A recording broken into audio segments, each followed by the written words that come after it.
ನಮಸ್ಕಾರ ವೀಕ್ಷಕರೇ, ನಾನಿಂದು ಬೆಳಗಾವಿ ಜಿಲ್ಲೆ ಚಿಕ್ಕೋಡಿ ತಾಲೂಕಿನ ಒಂದು ಚಿಕ್ಕೋಡಿ ನಗರದಲ್ಲಿ ಇರುವಂತಹ KEB ಹತ್ತಿರ ಇರುವಂಥ ಒಂದು ವರಾಂಡದಲ್ಲಿ ಬಂದಿದ್ದೇನೆ. ಈ ಒಂದು ವರಾಂಡದ ಭೇಟಿಯ ಒಂದು ಪ್ರಮುಖ ಉದ್ದೇಶ ಏನಂದರೆ, ತಮಗೆಲ್ಲ ಗೊತ್ತಿರುವ ಹಾಗೆ ರಾಜ್ಯದಲ್ಲಿ ಇಂದಿರಾ ಕ್ಯಾಂಟೀನ್ ಎಲ್ಲೆಡೆ ಸುದ್ದಿ ಮಾಡ್ತಾ ಇದೆ. ಅನೇಕ ಕಾರ್ಮಿಕರಿಗೆ, ವಾಹನ ಚಾಲಕರಿಗೆ, ಇನ್ನೂ ಅನೇಕ ಕೂಲಿ ಕಾರ್ಮಿಕರಿಗೆ ಈ ಒಂದು ಇಂದಿರಾ ಕ್ಯಾಂಟೀನ್ ಬಹಳಷ್ಟು ಒಂದು ವಿವಿಧಗಳಿಂದ ಅನುಕೂಲವಾಗ್ತಾ ಇದೆ. ಇಲ್ಲಿ ಒಂದು ರೇಟ್ ಆಯಿತು, ಆಮೇಲೆ ಇಲ್ಲಿ ಕೊಡುವಂಥ ಫುಡ್ಡು ಎಲ್ಲವೂ ಒಂದು ಪೌಷ್ಟಿಕಾಂಶವನ್ನು ಕೂಡಿದಂಥ ಒಂದು ಆಹಾರವನ್ನು ಇಲ್ಲಿ ಒಂದು ಇಂದಿರಾ ಕ್ಯಾಂಟೀನ್ನಲ್ಲಿ ನೀಡ್ತಾ ಇದ್ದಾರೆ. ಇದು ಒಂದು ಗರೀಬ ಕಲ್ಯಾಣ ಯೋಜನೆ ಅಂತಲೂ ನಾನು ಈ ಸಂದರ್ಭದಲ್ಲಿ ಹೇಳಿಕೆ ಬಯಸ್ತೇನೆ. ಅಂಥ ಒಂದು ಯೋಜನೆ ಬಗ್ಗೆ ನಾನು ಇವತ್ತು ಈ ಕಾರ್ ಡ್ರೈವರ್ಸ್ ಸ್ಟ್ಯಾಂಡ್ ಒಂದಿದೆ ಇಲ್ಲಿ KC ರೋಡ್ NM ರೋಡ್ಗೆ ಇರುವಂಥ KEB ಹತ್ತಿರ ಬದಿಗೆ ಇರುವಂಥ ಅಥವಾ DSP ಆಫೀಸ್ ಬದಿಗೆ ಇರುವಂಥ ಒಂದು ಕಾರ್ ಡ್ರೈವ್ ಸ್ಟ್ಯಾಂಡ್ ಅಂತ ಬಂದಿದ್ದೇನೆ. ನಾನು ಕಾರ್ ವಾಹನ ಚಾಲಕರಿಗೆ ಇವತ್ತು ನಾನು ಮಾತನಾಡಿಸ್ಲಿಕ್ಕೆ ಹೇಳಿದ್ದೀನಿ.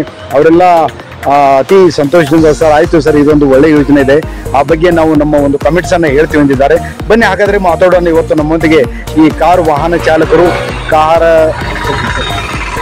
ಕಾರ್ ಯೂನಿಯನ್ ಸಂಘಟಕರು ಎಲ್ಲರೂ ಇದ್ದಾರೆ. ಅವರೊಂದಿಗೆ ನಾನು ಮಾತಾಡ್ತೀನಿ ಈ ಇಂದಿರಾ ಕ್ಯಾಂಟೀನ್ ಯೋಜನೆ ಬಗ್ಗೆ. ನಮಸ್ಕಾರ ಸರ್. ಹಾಂ ಸರ್, ತಮ್ಮ ಹೆಸರು? ನನ್ನ ಹೆಸರು ವಿದ್ಯಾಧರ್.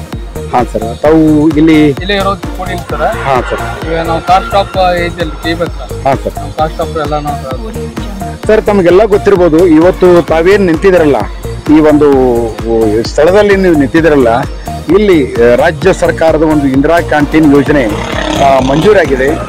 ಇಲ್ಲಿಯೂ ಕೂಡ ಆಗಿದೆ, ಆಮೇಲೆ ಸದಲ್ಗ ಕೂಡ ಆಗಿದೆ. ಈ ಒಂದು ಇಂದಿರಾ ಕ್ಯಾಂಟೀನ್ ಇಲ್ಲಿ ಪ್ರಾರಂಭವಾಗ್ತಾ ಇದೆ. ಈ ಇಂದಿರಾ ಕ್ಯಾಂಟೀನ್ ಪ್ರಾರಂಭವಾದರೆ ತಮಗೆಲ್ಲ ಯಾವ ರೀತಿಯಾಗಿ ಅನುಕೂಲ ಆಗುತ್ತೆ ಸರ್? ನಮಗೆಲ್ಲ ಒಳ್ಳೇದಾಗುತ್ತೆ ಸರ್. ಯಾವ ರೀತಿಯಾಗಿ ಸರ್? ನಾವು ಹೊರಗಡೆ ಊಟ ಸಿಗೋದೆಲ್ಲ ಇದು 10 ರೂಪಾಯಲ್ಲಿ ಊಟ ಆಗಲಿ, 15 ಊಟ ಆಗಲಿ, ಚಾ ಆಗಲಿ, ನಾಷ್ಟ ಆಗಲಿ ನಮ್ಗೆ ರೇಟ್ ಚೀಪ್ ಆಗಿ ಸಿಗುತ್ತೆ ಸರ್. ನಾವು ಡ್ರೈವರ್ ಎಲ್ಲ ದುಡ್ಕೊಂಡು ತಿನ್ನೋರು ಸರ್. ಮತ್ತು ಈಗಾಗಲೇ ನಮ್ಗೆ ಆ ಕಡೆ ನಮ್ಗೆ ದುಡ್ಡು ಯಾರು ಕೊಡಲ್ಲ ಸರ್. ಬಾಡಿಗೆ ಮಾಡ್ಕೊಂಡು ಹೋಗ್ಬಂದ್ರೆ ನಮ್ಗೆ ಊಟ ಕೊಡಲ್ಲ, ಏನಿಲ್ಲ. ಇಲ್ಲಿ ಅನುಕೂಲ ಆಗುತ್ತೆ ಸರ್. ಹಾಂ ಸರಿ, ಈಗ ನೀವು ನಿಮ್ಮ ವಾಹನ ಚಾಲಕರಿಗೆ ಅಷ್ಟೇ ಅನುಕೂಲ ಆಗುತ್ತೋ, ಇನ್ನು ಬೇರೆ ಬೇರೆಯವರಿಗೇನು? ಎಲ್ಲರಿಗೆ ಅಂದ್ರೆ ಈಗ KSRTCಯಲ್ಲಿ ಡ್ರೈವರ್ಸ್ ಎಲ್ಲ ಬಂದಿರ್ತಾರೆ, ಅವ್ರಿಗೆಲ್ಲ ಅನುಕೂಲ ಆಗುತ್ತೆ. ಆಮೇಲೆ KEB ಇರ್ತಾರೆ. ಹಾಗಾದ್ರೆ ಈ ಇಂದಿರಾ ಕ್ಯಾಂಟೀನ್ ಬರೀ ನೀವು ರೇಟ್ ನೋಡಿ ಇಲ್ಲಿ ಊಟಕ್ಕೆ ಬರೋದನ, ಅಥವಾ ಇನ್ನು ಮತ್ತೆ ಯಾವ್ದಾದ್ರು ನಿಮ್ಮ ತಲೆಯೊಳಗೆ ಇರುತ್ತೇನೋ? ಅಂದ್ರೆ ಈಗ ಫುಡ್ ಕ್ವಾಲಿಟಿ ಆಯ್ತು, ಕ್ವಾಂಟಿಟಿ ಆಯ್ತು, ಆ ಬಗ್ಗೆ ನಿಮ್ಗೆ ಏನು ಅನ್ಸುತ್ತೆ? ಕ್ವಾಲಿಟಿ ಆಗುತ್ತೆ ಸರ್, ಮತ್ತು ಊಟದ ಬೆಲೆನೂ ರೇಟ್ ಕಮ್ಮಿ ಆಗುತ್ತೆ ಸರ್. ನಾವು ದುಡುತ್ತೇನೋ ದುಡ್ಡು ನಮ್ಗೆ ಅಷ್ಟು, ಹೊರಗಡೆ ಹೋದ್ರೆ ನಮ್ಗೆ ಅಷ್ಟು ದುಡ್ಡು ಜಾಸ್ತಿ ಆಗುತ್ತೆ, ದುಡ್ಡು ಕಮ್ಮಿ ಆಗುತ್ತೆ. ಹಾಗಾದ್ರೆ ನಮ್ಗೆ ಎಲ್ಲರಿಗೂ ಈಗ ಇನ್ನೊಂದು ಪ್ರಶ್ನೆ ಸರ್, ಈಗ ಈ ಒಂದು ಕ್ಯಾಂಟೀನು ಶೀಘ್ರದಲ್ಲಿ ಪ್ರಾರಂಭವಾದರೆ ಒಂದು ಈ ನಗರಕ್ಕೆ ಒಳ್ಳೆಯ ಒಂದು ವಾತಾವರಣ ಬರುತ್ತನೋ ಇಲ್ವೋ? ಒಳ್ಳೇದಾಗುತ್ತೆ ಸರ್. ಬಹುಶಃ ತಮಗೆಲ್ಲ ಗೊತ್ತಿರುವ ಹಾಗೆ ಬೆಳಗಾವಿ ಡಿಸ್ಟ್ರಿಕ್ಟ್ನಲ್ಲಿ ಪ್ರಪ್ರಥಮವಾಗಿ ಚಿಕ್ಕೋಡಿಗೇನೆ ಇಂದಿರಾ ಕ್ಯಾಂಟೀನ್ ಮಂಜೂರಾಗಿದೆ, ತಮಗೆಲ್ಲ ಗೊತ್ತಿರೋ ವಿಷಯ ಇದೆ ರೀ. ಅದಕ್ಕಾಗಿ ಈ ಒಂದು ಸಂದರ್ಭದಲ್ಲಿ ತಾವು ಇನ್ನೇನಾದರೂ ಹೇಳಿಕೆ ಬಯಸಿದರೆ ಹೇಳ್ಬೋದು ಸರ್. ಎಲ್ಲ ಸರ್ ನಮಸ್ಕಾರ ರೀ, ತಮ್ಮ ಹೆಸರು? ಭಗವಾನ್ ರೀ. ಹಾಂ ಸರ್, ತಾವು ಯಾವ ಏರಿಯಾದಲ್ಲಿ ಇರ್ತೀರಿ? ಜಾರಿಗಲ್ಲಿ. ಏನು ಕೆಲಸ ಏನು ಮಾಡ್ತೀರಿ ಸರ್ ನೀವು? ಆಟೋ ರಿಕ್ಷಾ ಓಡಿಸ್ತೀರಿ. ಈಗ ಚಿಕ್ಕೋಡಿಗೆ ನಿಮಗೆಲ್ಲ ಗೊತ್ತಿರಬೇಕು, ಬಹುಶಃ ಚಿಕ್ಕೋಡಿಗೆ ಇಂದಿರಾ ಕ್ಯಾಂಟೀನ್ ಅಂತೇಳಿ ಕಾಂಗ್ರೆಸ್ ಸರ್ಕಾರದವ್ರಿಗೆ ಇಂದಿರಾ ಕ್ಯಾಂಟೀನನ್ನು ಚಿಕ್ಕೋಡಿಯಲ್ಲಿ ಪ್ರಾರಂಭ ಮಾಡ್ತಾ ಇದ್ದಾರೆ. ಈ KEB ಇದಲ್ರಿ, ಅಲ್ಲಿ ಪ್ರಾರಂಭ ಮಾಡ್ತಾ ಇದ್ದಾರೆ. ಈ ಇಂದಿರಾ ಕ್ಯಾಂಟೀನ್ ಮಾಡೋದ್ರಿಂದ, ಈ ಒಂದು ಇಂದಿರಾ ಹೋಟೆಲ್ ಮಾಡೋದ್ರಿಂದ ಏನು ನಿಮ್ಗೆ ಅನುಕೂಲ ಆಗ್ತದೆ ಸರ್? ಹಾಂ ಹೇಳ್ರಿ, ಇಂದಿರಾ ಕ್ಯಾಂಟೀನ್ ಆಗ್ತಾ ಇದ್ದಾರೆ, ಈಗ ನಿಮ್ಗೆ ಇದ್ರ ಬಗ್ಗೆ ಏನು ಅನುಕೂಲ ಅನ್ಸೋದನೋ? ಒಳ್ಳೇದು ಕೆಟ್ಟ? ಸರ್ಕಾರಿ ಆಸ್ಪತ್ರೆ ಸರ್ಕಾರಿ ಆಸ್ಪತ್ರೆ ಇದೆ, ಅವ್ರಿಗೆ ಅನುಕೂಲ ಆಗುತ್ತೆ, ಕಾಸ್ಟ್ ಅನುಕೂಲ ಆಗುತ್ತೆ, ಮತ್ತೆ ಬೇರೆ ಊರಿನ ಬಂದಿರ್ತಾರಲ್ಲ ಅವ್ರಿಗೂ ದುಡಿಯೋರಿಗೆ ಅನುಕೂಲ ಆಗುತ್ತೆ. ಒಟ್ಟಾರೆ ಏನು ಇಂದಿರಾ ಕ್ಯಾಂಟೀನ್ ಬೇಗನೆ ಪ್ರಾರಂಭ ಆಗ್ಬೇಕ್ರಿ. ಅಧ್ಯಕ್ಷರ ನಮ್ಮ ಜೊತೆಗಿದ್ದಾರೆ. ಕಾರ್ ಅಧ್ಯಕ್ಷರು ತಮ್ಗೆಲ್ಲ ಗೊತ್ತಿರಬೇಕು, ಈಗ ಏನು ನೀವು ನಿಂತಿರಲ್ಲ ಈ ಜಾಗದಲ್ಲಿ, ಇಂದಿರಾ ಕ್ಯಾಂಟೀನ್ ಪ್ರಾರಂಭ ಆಗ್ತಾ ಇದೆ. ಸದ್ಯಕ್ಕೆ ಸ್ಥಳ ಪರಿಶೀಲನೆ ಮಾಡ್ತಾ ಇದ್ದಾರೆ.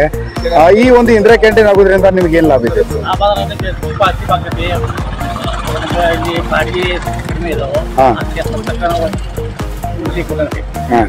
ಈಗ ಊಟ ಅಂದ್ರೆ ನಿಮಗೆ ರೇಟು ಎಲ್ಲ ಕಡಿಮೆ ಸಿಗಬೇಕು ಅಷ್ಟೇ.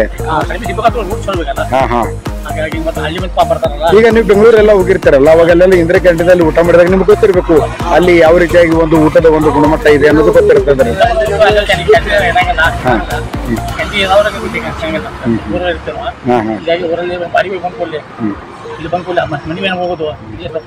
Very good very good. ಅಂದ್ರೆ ನೀವು ಮನೆಗೆ ಹೋಗೋದೇನೈತಿ ಇನ್ನ ಮತ್ತೆ ಯಾವ್ದಾದ್ರು ಬಾಡಿಗೆ ಬಂದ್ರೆ ಇಲ್ಲೇ ಊಟ ಮಾಡಿ ಇಲ್ಲೇ ಮತ್ತೆ ಕೂಡ್ಬೋದು ಅನ್ನೋದು ಒಂದು ಇದೊಂದು ಒಳ್ಳೆ ಇದು. ಥ್ಯಾಂಕ್ ಯು ಸರ್, ನಮ್ ಕೂಡ ಮಾತಾಡಿದ್ರಿ. ನಮಸ್ಕಾರ ಅಧ್ಯಕ್ಷ. ಇದು ನಮ್ಮ ಇಂದಿನ ಸುದ್ದಿ ಸಂಚಿಕೆ. ಮತ್ತಷ್ಟು ಸುದ್ದಿಗಳಿಗಾಗಿ ನೋಡ್ತಾ ಇರಿ ಸಾಮ್ ಟಿವಿ. ಮತ್ತೆ ಭೇಟಿಯಾಗೋಣ ಮುಂದಿನ ಸಂಚಿಕೆಯಲ್ಲಿ. Thank you.